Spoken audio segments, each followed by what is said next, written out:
ನಮಸ್ತೆ ಎಲ್ರಿಗೂ. ಇವತ್ತು ನಿಮ್ಮ ಜೊತೆ ಒಂದು ವಿಷಯ ಶೇರ್ ಮಾಡ್ಕೋಬೇಕು ಅನ್ನಿಸ್ತದೆ.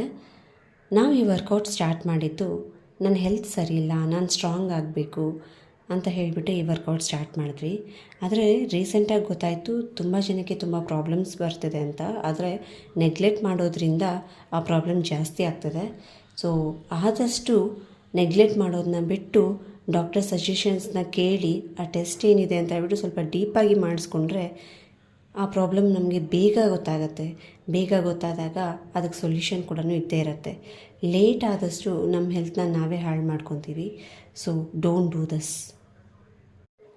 ನಮಸ್ತೆ ಎಲ್ರಿಗೂ. ಇವತ್ತು ನಿಮ್ಮ ಜೊತೆ ಒಂದು ವಿಷಯ ಶೇರ್ ಮಾಡ್ಕೋಬೇಕು ಅನ್ನಿಸ್ತದೆ. ನಾವು ಈ ವರ್ಕೌಟ್ ಸ್ಟಾರ್ಟ್ ಮಾಡಿದ್ದು ನನ್ನ ಹೆಲ್ತ್ ಸರಿ ಇಲ್ಲ, ನಾನು ಸ್ಟ್ರಾಂಗ್ ಆಗಬೇಕು ಅಂತ ಹೇಳಿಬಿಟ್ಟು ಈ ವರ್ಕೌಟ್ ಸ್ಟಾರ್ಟ್ ಮಾಡಿದ್ವಿ. ಆದರೆ ರೀಸೆಂಟಾಗಿ ಗೊತ್ತಾಯಿತು ತುಂಬ ಜನಕ್ಕೆ ತುಂಬ ಪ್ರಾಬ್ಲಮ್ಸ್ ಬರ್ತಿದೆ ಅಂತ. ಆದರೆ ನೆಗ್ಲೆಕ್ಟ್ ಮಾಡೋದ್ರಿಂದ ಆ ಪ್ರಾಬ್ಲಮ್ ಜಾಸ್ತಿ ಆಗ್ತದೆ. ಸೊ ಆದಷ್ಟು ನೆಗ್ಲೆಕ್ಟ್ ಮಾಡೋದನ್ನ ಬಿಟ್ಟು ಡಾಕ್ಟರ್ ಸಜೆಷನ್ಸ್ನ ಕೇಳಿ ಆ ಟೆಸ್ಟ್ ಏನಿದೆ ಅಂತ ಹೇಳ್ಬಿಟ್ಟು ಸ್ವಲ್ಪ ಡೀಪಾಗಿ ಮಾಡಿಸ್ಕೊಂಡ್ರೆ ಆ ಪ್ರಾಬ್ಲಮ್ ನಮಗೆ ಬೇಗ ಗೊತ್ತಾಗುತ್ತೆ. ಬೇಗ ಗೊತ್ತಾದಾಗ ಅದಕ್ಕೆ ಸೊಲ್ಯೂಷನ್ ಕೂಡ ಇದ್ದೇ ಇರುತ್ತೆ. ಲೇಟ್ ಆದಷ್ಟು ನಮ್ಮ ಹೆಲ್ತ್ನ ನಾವೇ ಹಾಳು ಮಾಡ್ಕೊತೀವಿ. So don't do this.